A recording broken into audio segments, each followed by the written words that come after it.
नमस्कार दोस्तों, स्वागत है आप सभी का एक बार फिर से आपके अपने YouTube चैनल कॉमर्स मेरी जान के ऊपर।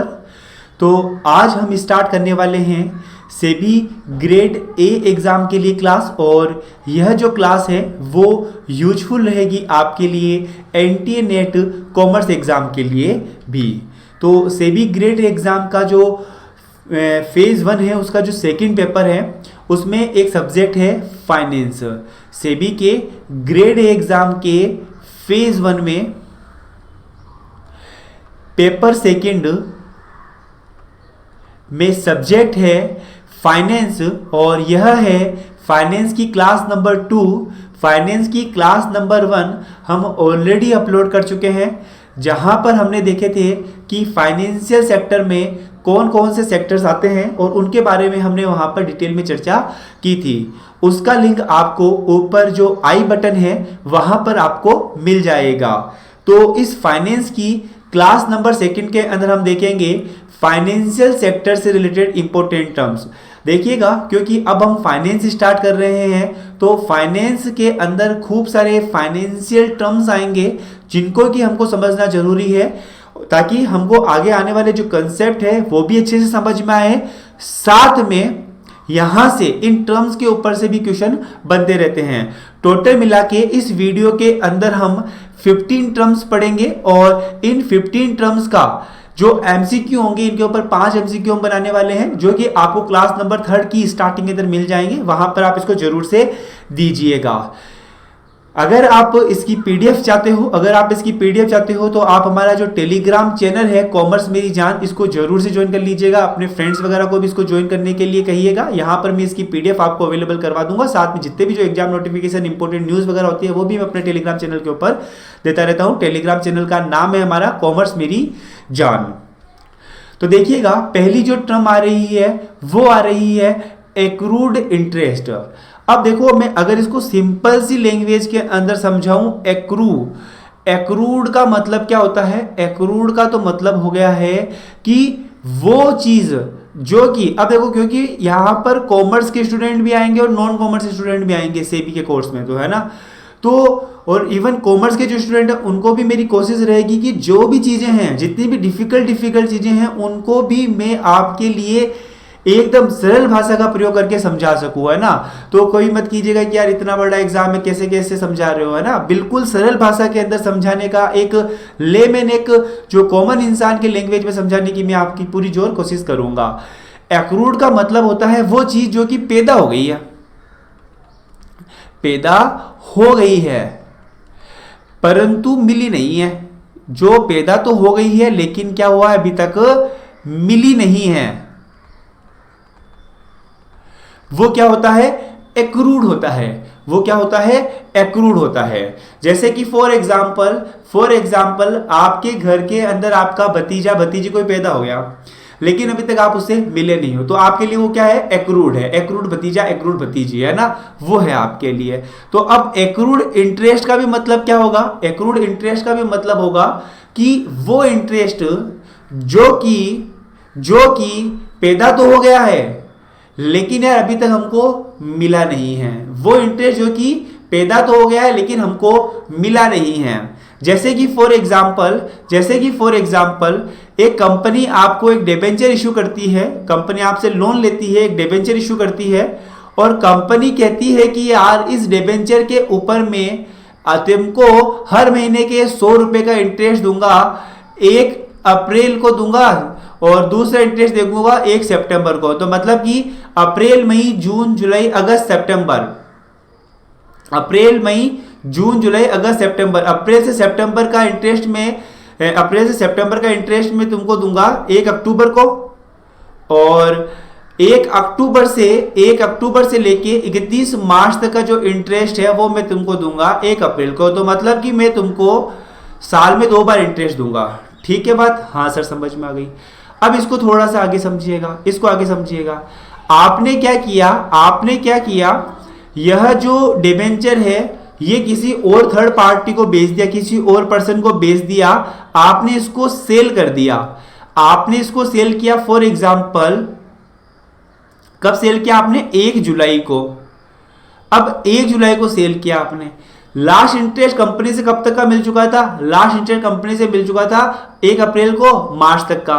किस किस का इंटरेस्ट बाकी रह गया? अप्रैल का, मई का, जून का, 3 महीने का इंटरेस्ट पैदा तो हो गया लेकिन वो आपको मिला नहीं। वो कब मिलेगा? अप्रैल का, मई का, जून का इंटरेस्ट कब मिलेगा? 1 अक्टूबर को मिलेगा। तो ये जो 3 महीने का इंटरेस्ट जो आपका पैदा तो हो गया लेकिन आपको मिला नहीं, that is called accrued interest. 3 महीने का इंटरेस्ट कितना हुआ इस एग्जांपल में? 300 रुपए का। देखिएगा, interest due from issue date और from the last coupon payment date. Coupon का मतलब होता है इंटरेस्ट, है ना। आगे भी हम फाइनेंशियल टर्म्स के अंदर कूपन वर्ड आता है, तो कूपन का वर्ड क्या होता है, मतलब क्या होता है? Interest. Last interest payment date से सेटलमेंट डेट का बीच का जो इंटरेस्ट होता है वो कहलाता है एक्रूड इंटरेस्ट। लास्ट इंटरेस्ट मिला था 31 मार्च को, हम डिबेंचर बेच रहे हैं 1 जुलाई को, हमारी जो सेटलमेंट डेट है वो है 1 जुलाई। तो 31 मार्च के बाद में अप्रैल, मई और जून, ये 3 महीनों का जो इंटरेस्ट होगा वो इंटरेस्ट क्या होगा आपके लिए? Accrued interest. Accrued interest on bond must be added to their purchase price. तो जब हम उसको किसी को भी ये बेचेंगे ना, अपना डिबेंचर बेचेंगे ना, फॉर एग्जांपल डिबेंचर में बेच रहा हूं उसको 10,000 में, तो उसको मैं कहूंगा ये 10,000 रुपए में तो मेरा डिबेंचर खरीद ही रहा है, 300 रुपए का जो एक्रूड इंटरेस्ट है वो भी मेरे को दे, क्योंकि ये इतना इंटरेस्ट बन तो गया था लेकिन मेरे को मिला नहीं है। वो इंटरेस्ट किसको मिलेगा? जब ये अगली डेट कौन सी 1 अक्टूबर आ जाएगी, उस 1 अक्टूबर को पूरे 6 महीने का इंटरेस्ट तेरे को ही मिल जाएगा। लेकिन क्योंकि 3 महीने तो डिबेंचर मैंने अपने पास रखा तो 3 महीने का इंटरेस्ट मेरा है, तो मैं क्या करता हूं? परचेज प्राइस में इंटरेस्ट भी ऐड कर देता हूं। क्या बात समझ में आई क्या सबको? हाँ, माना कि अगर किसी को टॉपिक समझ आया हुआ है पहले से, फिर वो कहेगा कि यार बहुत स्लो बता रहे हो, लेकिन यस, हम सबको साथ में लेके चल रहे हैं और डेफिनेटली ऐसी चीजें, मतलब ये जो डेफिनेशंस वगैरह यहां से जब एग्जाम में क्वेश्चन आएंगे तो आपका गलत नहीं होगा। तो इश्यू डेट और लास्ट कूपन डेट से लेके सेटलमेंट डेट के बीच में जो इंटरेस्ट ड्यू होता है वो क्या कहलाता है? वो कहलाता है आपके लिए एक्रूड इंटरेस्ट। इश्यू डेट है आपके लिए 1 अप्रैल, लास्ट ओपन डेट थी 1 अप्रैल 2021, सेटलमेंट डेट थी 1 जून। कितने महीने का इंटरेस्ट? अप्रैल और मई, 2 महीने का जो इंटरेस्ट होगा वो आपके लिए क्या होगा? आपके लिए एक्रूड इंटरेस्ट हो जाएगा। सेकेंड टर्म क्या आ रही है आपके लिए? सेकेंड टर्म आ रही है आपके लिए आर्बिट्रेज। सेकेंड टर्म आपके लिए क्या आ रही है? आर्बिट्रेज। अब ये आर्बिट्रेज समझना है ना, बहुत ही अच्छे और लाइव एग्जांपल से मैं आपको बताता हूं कि आर्बिट्रेज होता क्या है। बचपन के अंदर एक अंकल जी थे हमारे, है ना, तो बढ़िया थे वो, है ना, तो वो ट्रेडिंग वगैरह करते थे। तो वो क्या करते थे, राजस्थान से जो होंगे वो तो बहुत अच्छे से जानते होंगे। तो वो क्या करते थे, केकड़ी की जो मंडी होती थी ना, वहां से गेहूं लाते फॉर एग्जाम्पल 3,000 रुपए की बोरी, ठीक है, और उसको क्या करते, मेड़ता मंडी में 3800 रुपए में बेच देते और 800 रुपए का बेनिफिट कमा लेते। यही उनका काम था, मतलब कि उनको सब जगह की प्राइसेस पता रहती थी, वो चीजें वहां से परचेज करते और महंगी वाली जगह पर बेच देते थे। उनका ये जो बिजनेस कहलाता था वो कहलाता था आर्बिट्रेज। तो वहां से ये शब्द मेरे को आज तक याद है ना। Buying a financial instrument in one market, एक मार्केट से आपने फाइनेंशियल इंस्ट्रूमेंट खरीदा in order to sell the same instrument higher price in other market, ताकि उसको आप अनदर मार्केट में ज्यादा प्राइस के ऊपर बेच सको। जैसे कि आपने इस मार्केट से आइसक्रीम खरीदी $1 की, इस मार्केट में आपने आइसक्रीम बेच दी है $5 की, है ना। तो आपने कितने का फायदा कमा लिया? आपने यहां पर $4 का जो फायदा कमाया है वो क्या कहलाएगा आपके लिए? आर्बिट्रेज। नेक्स्ट आता है आस्क प्राइस। आस्क प्राइस के लिए आपको सिर्फ 3 टॉपिक में यहां पर क्लियर करा देता हूं। आस्क प्राइस के साथ में एक होती है आस्क प्राइस, एक होती है बिड प्राइस और एक होती है स्प्रेड प्राइस। बिड से आपको याद रखना है बायर। तो देखो, एक ट्रांजैक्शन में एक बायर होता है और एक क्या होता है? सेलर होता है। तो एक चीज याद होगी तो दूसरी ऑटोमेटिक याद हो जाएगी सर, है ना। तो बिड प्राइस के अंदर क्या होता है? बायर होता है। तो बिड प्राइस वो होती है जिस प्राइस के ऊपर buyer wants to purchase. Buyer कहता है कि यार इस चीज के तो मैं इतने रुपए दे सकता हूं, मैं तो इतने रुपए देना चाहता हूं, है ना, तो वो क्या हो गई bid price. Purchase price at which the buyer is willing to pay, buyer जितना रुपया पे करना चाहता है। आस्क प्राइस क्या हो गई, जितने में सेलर बेचना चाहता है और इन दोनों के बीच का जो अंतर होता है वो होता है आपके लिए स्प्रेड प्राइस। तो आस्क प्राइस किससे रिलेटेड होती है, सेलर से, सेल करने से। सेलर कहता है यार इससे कम तो मैं नहीं बेच पाऊंगा। बिड प्राइस कहता है कि यार इतनी प्राइस है जिसमें मैं खरीदना चाहता हूं, इससे ज्यादा तो मैं नहीं दे पाऊंगा। और इन दोनों के बीच में जो अंतर होता है वो क्या होता है, स्प्रेड प्राइस। जैसे कि बायर ने कहा कि यार मैं तो इस चीज के केवल और केवल आपको 288 रुपीज दे सकता हूं, सेलर बोलता है कि नहीं यार 292 से नीचे मैं नहीं बेच सकता हूं। दोनों के बीच का जो 4 रुपए का जो अंतर हो जाएगा वो हो जाएगा आपके लिए spread price. Assets baked securities क्या होती है, एक मैं डायग्राम से समझाता हूं आपको एसेट्स बेक्ड सिक्योरिटीज क्या होती है। फॉर एग्जांपल क्या होता है, बैंकों के पास काफी सारे लोन्स वगैरह होते हैं। अब बैंक उन लोन्स की रिकवरी नहीं कर पाती है टाइमली, क्योंकि यार बार बार उनसे जो लोन, देखो बैंक के पास दो तरह के पर्सन होते हैं, एक अच्छे पर्सन जो टाइम टू टाइम लोन वगैरह देते रहते हैं, आपके और मेरे जैसे लोन का रुपया पेमेंट करते रहते हैं आपके और मेरे जैसे, और एक वो लोग होते हैं जो कि टाइमली पेमेंट नहीं करते हैं। अगर उनको थोड़ा सा पुश आउट करना पड़ता है, बैंक वालों के पास उतना टाइम नहीं होता, तो वो क्या करते हैं कि अपने इस लोन को, फॉर एग्जाम्पल ये 4 पर्सन थे जिनसे 4,000 रुपए बैंक को कलेक्ट करने थे, तो अपने इस लोन को क्या कर दिया, स्पेशल पर्पस व्हीकल को बेच दिया कि आप इसको खरीद लो, और आप इसको खरीद लो कितने रुपए के अंदर खरीद लो, 3,000 रुपए के अंदर खरीद लो, या 3500 रुपए में आप खरीद लो, चलो 3500 रुपए में आप खरीद लो, 500 रुपए का आप प्रॉफिट कमा लेना। अब ये स्पेशल पर्पस व्हीकल क्या करते हैं, यह लोगों को कहते हैं कि ये सिक्योरिटी ले लो, ये सिक्योरिटी ले लो, इस सिक्योरिटी का, ये सिक्योरिटी, ये इन्वेस्टर्स को क्या बोले हैं, इस इन्वेस्टर्स को बोले हैं कि आप ये सिक्योरिटी ले लो, और ये इन्वेस्टर है ना, ये क्या है, इन्वेस्टर है, तो इन्वेस्टर को बोले कि आप सिक्योरिटी ले लो, और इस सिक्योरिटी के पीछे गारंटी क्या है, लोन है। मतलब कि अगर आपका रुपए में नहीं दे सका तो इन बंदों से मैं लोन लेकर आपका रुपए मैं आपको प्रोवाइड करवाऊंगा। ए टाइप ऑफ सिक्योरिटी, एक ऐसी security backed by A pool of bank loans, lease, other assets, इसको बैक्ड होते हैं। मोस्ट एसेट्स बेस्ड सिक्योरिटीज जो होती है वो ऑटो लोन्स वगैरह, क्रेडिट कार्ड वगैरह, इनके से रिलेटेड होती है। अब ये भी काफी इंपॉर्टेंट टर्म्स है, एट द मनी, है ना। अब देखो एट द मनी क्या होता है, एट द मनी होता है कि यार आपको जो ऑप्शन के अंदर जो प्राइस मिली हुई है, मेरे को ऑप्शन में प्राइस मिली हुई है 100 रुपए की, मार्केट में भी उस चीज की प्राइस है 100 रुपए, तो उसको क्या बोला जाएगा, एट द मनी। आई बात समझ में। फॉर एग्जाम्पल इस कैलकुलेटर को लेके आपका और मेरा एग्रीमेंट हुआ, है ना, आपने मेरे को कहा कि यार ये कैलकुलेटर क्या करना, आने वाली 1 तारीख को 100 रुपए में ले लेना। मैं गया आपके पास, उस दिन मैंने मार्केट में इसकी प्राइस पता करी, तो मार्केट में भी प्राइस पता करी तो भी वो कितने रुपए थी, 100 रुपए थी। तो यानी कि मार्केट प्राइस और जो ऑप्शन प्राइस होती है अगर वो सेम होती है तो उसको क्या बोला जाता है, at the money, the exercise price of A derivative, मतलब जितने में मैं खरीदूंगा, है ना, मेरे पास ऑप्शन कितने रुपए में था, कितने रुपए में खरीदने वाला, 100 रुपए का, closest to the market price of underlying instrument. Market price क्या हो रही है, उसके सिमिलर हो रही है, मार्केट में भी कितने की बिक रही है, 100 रुपए की। अब ये जो एट द मनी होती है ना, यह कॉल ऑप्शन में भी होती है और पुट ऑप्शन में भी होती है। अब मैं एक ऑप्शन बता दूंगा कॉल ऑप्शन, आपको दूसरा ऑप्शन पुट ऑप्शन इसके विपरीत होता है, बाकी ऑप्शन में पढ़ेंगे आगे तो समझ में भी आ जाएगा। कॉल का मतलब होता है परचेज करने का ऑप्शन, है ना। कॉल ऑप्शन क्या होता है, परचेज ऑप्शन, जहां पर आप किस चीज को परचेज करने, आपके पास ऑप्शन होता है कि आप इस चीज को परचेज कर सकते हो या फिर परचेज नहीं कर सकते हो, है ना, दोनों ही ऑप्शन आपके पास होते हैं। तो फॉर एग्जांपल आपके पास किसी चीज को परचेज करने का ऑप्शन था 100 रुपए में, तो स्टॉक प्राइस होती है कि उस दिन मार्केट में कितने की बिक रही है, 100 रुपए की, स्ट्राइक प्राइस आप कितने में खरीद रहे हो, 100 रुपए में, तो ये क्या होता है, एट द मनी, ठीक है ना। अब आप खरीद रहे हो,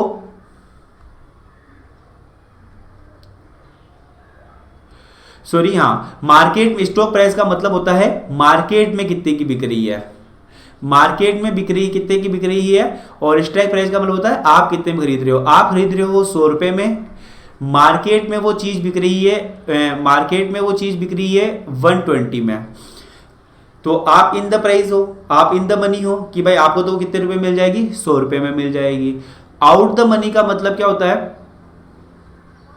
आउट द मनी का मतलब क्या होता है कि जब आपकी जो स्टॉक प्राइस होती है वो ज़्यादा हो, सॉरी स्ट्राइक प्राइस होती है वो ज़्यादा हो जाती है स्टॉक प्राइस से, यानी कि आप खरीद रहे हो 100 रुपये में, लेकिन मार्केट में वो चीज़ 80 रुपये के अंदर ही बिक रही है। मार्केट के अंदर वो चीज़ कितने रुपये में बिक रही है? 80 रुपये के अंदर ही बिक रही है। तो यहाँ पर क्या हो जाएगा? आउट ऑफ द मनी, है ना। तो यहाँ पर सबसे, चाहे कॉल ऑप्शन हो चाहे पुट ऑप्शन हो, बिल्कुल इसकी डिटेल में चर्चा करेंगे चाहे कॉल और पुट ऑप्शन पढ़ेंगे तो, लेकिन यहाँ पर at the money call option और पुट ऑप्शन दोनों में ही सेम होती है। जहाँ पर जो एक्सरसाइज प्राइस होती है और जो मार्केट प्राइस होती है वो क्या होती है? क्लोजेस्ट होती है, इक्वल होती है, that is non at the money. Basis point क्या होते हैं? बेसिस पॉइंट आप याद रखना, 100 को हम क्या कहेंगे? 1% कहेंगे। 100 को हम क्या कहेंगे?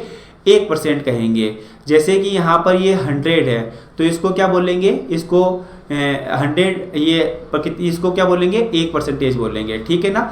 तो मतलब कि 100 को हम, मतलब कि 100 बेसिस पॉइंट को इसको ऐसे लिख सकते हैं, 100 बेसिस पॉइंट को 1%, और 1 बेसिस पॉइंट को 0.01%। तो अगर आपको कहा गया कि एक इंटरेस्ट रेट में ये चेंज हुआ 5.75 से 5.81, तो कितने परसेंट का चेंज हुआ? 0.06 का चेंज हुआ। तो 0.01 होता है 1 बेसिस पॉइंट, तो 0.06 कितने बेसिस पॉइंट होगा? 6 बेसिस पॉइंट होगा। तो बिल्कुल बेसिस पॉइंट के अंदर क्या होता है कि जो भी इंटरेस्ट रेट वगैरह होती है उनका जो डिफरेंस होता है उसको बेसिस पॉइंट के आधार पर मापा जाता है। बियर मार्केट और बुल मार्केट दोनों ही आपके एग्जाम के लिए काफ़ी इंपॉर्टेंट है। पहला आता है बियर मार्केट। बियर मार्केट के अंदर, बियर देखा है ना, ये बियर है ना, और ये बुल मार्केट। तो देखिएगा, बियर मार्केट वाले जो लोग होते हैं वो निराशावादी होते हैं, है ना। जैसे कि स्टूडेंट भी दो तरह के होते हैं ना, कि अरे एग्जाम ही नहीं हो रहा है, क्या करेंगे पढ़कर, तू भी क्या कर लेगा पढ़कर, मत पढ़ तू भी, है ना। एग्जाम तो कोई होने वाला नहीं है, पढ़ाई वढ़ाई में कुछ रखा हुआ नहीं है, जिंदगी बर्बाद है, तो वो निराशावादी है। एक होते हैं आशावादी, जो कि ये सोचते हैं कि नहीं यार, आज नहीं तो कल, कल नहीं तो परसों एग्जाम होगा ही होगा, और अभी मैं अगर तैयारी करूंगा तो एग्जाम के अंदर मैं बाकी लोगों से थोड़ा सा, मेरी जो तैयारी होगी वो उत्तम होगी और मेरे सिलेक्शन के चांसेस ज़्यादा होंगे, और अगर एक बार मेरा सिलेक्शन हो जाता है तो मेरी पूरी लाइफ सेटल है। तो वो होते हैं आशावादी। वो बुल प्रकार के लोग होते हैं जो कि अभी जो सुस्त माहौल है उसके अंदर भी दिन रात पढ़ते रहते हैं। तो बियर मार्केट के अंदर क्या होता है? निराशावादी लोग होते हैं जो कि कहते हैं कि यार अब तो प्राइजेस गिरेगी ही गिरेगी, है ना। ये प्राइजेस गिरने के ऊपर इनकी ये मानना था कि मार्केट में प्राइस गिरेगी। Bid ask spread, bid spread price क्या होती है? जो बिड प्राइस होती है और आस्क प्राइस होती है, बिड प्राइस बायर वाली है, आस्क प्राइस सेलर वाली है, उन दोनों का जो डिफरेंस होता है वो क्या कहलाता है? स्प्रेड प्राइस कहलाता है। बिड प्राइस क्या होती है? बिड प्राइस वो होती है परचेज रिलेटेड, जहां पर वो कहते हैं मैं तो इतने में ही परचेज कर सकता हूं, इससे ज़्यादा रुपए के अंदर मैं परचेज नहीं करने वाला हूं। ब्लू चिप्स कंपनी वो होती है जिनकी क्रेडेंशियल बहुत अच्छी होती है, मतलब कि लोगों के बीच में उनकी जो छवि होती है वो काफ़ी अच्छी होती है, वो कंटिन्यू कंपनियां प्रॉफिट वगैरह कमाती रहती है, उनको लॉस वगैरह नहीं होता है, काफ़ी मतलब जो डिविडेंड वगैरह होता है वो कंटिन्यू रूप से देती रहती है। वेल इस्टेब्लिश्ड फर्म होती है, लार्ज फर्म्स होती है, फाइनेंशियल क्रेडेंशियल अच्छी होती है, डूबेगी नहीं ये कंपनी अगर इनके अंदर रुपया लगा दिया तो। और यहाँ पर आपकी अर्निंग्स और जो डिविडेंड होते हैं वो स्टेबल होते हैं, है ना। तो ये होती है ब्लू चिप्स कंपनी, जैसे कि HDFC, ONGC, रिलायंस, TCS, ये आपकी ब्लू चिप्स कंपनीज होती है। बॉन्ड्स क्या होते हैं? कंपनी को अगर रुपए की जरूरत होती है तो वो क्या करती है, कंपनी या सरकार को रुपए की जरूरत होती है तो क्या करती है, मार्केट में बॉन्ड इशू कर देती है, एक तरह का लोन है, और मार्केट से रुपया ले लेती है, और टाइम टू टाइम उनको एक फिक्स रेट से क्या करती रहती है, इंटरेस्ट देती रहती है। बुक वैल्यू क्या है?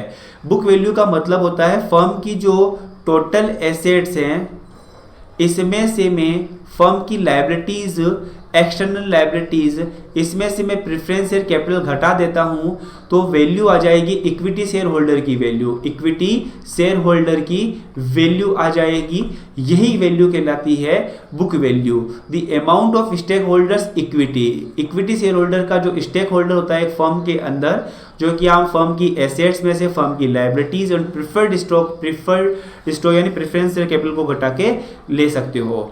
ब्रोकर क्या होता है? ब्रोकर एक ऐसा लाइसेंस्ड पर्सन होता है। तो ब्रोकर के बारे में सबसे इंपॉर्टेंट बात क्या है? इस बंदे के पास क्या होगा? लाइसेंस होगा। सेकंड बात क्या होगा? ब्रोकर क्या होगा? इंडिविजुअल होगा, आप और मेरी तरह, राम श्याम की तरह, है ना। और यह लाइसेंस कौन देता है? इसको स्टॉक एक्सचेंज देता है। स्टॉक एक्सचेंज इसको लाइसेंस क्यों देता है? ताकि यह इन्वेस्टर्स के बिहाफ पर बाय सिक्योरिटीज को खरीद और बेच सके। ब्रोकरेज फीस, इसके लिए वो कुछ फीस चार्ज करता है, that is called as brokerage fees. Bull market क्या होता है? बुल मार्केट के अंदर यह लोग सोचते हैं कि यार प्राइस बढ़ेगा, और ये लोग आशावादी होते हैं। इसके अंदर जो इन्वेस्टर होते हैं वो कैसे होते हैं? आशावादी इन्वेस्टर होते हैं। आई होप आपको हमारा ये वीडियो अच्छा लगा होगा, and all the very best for your exam.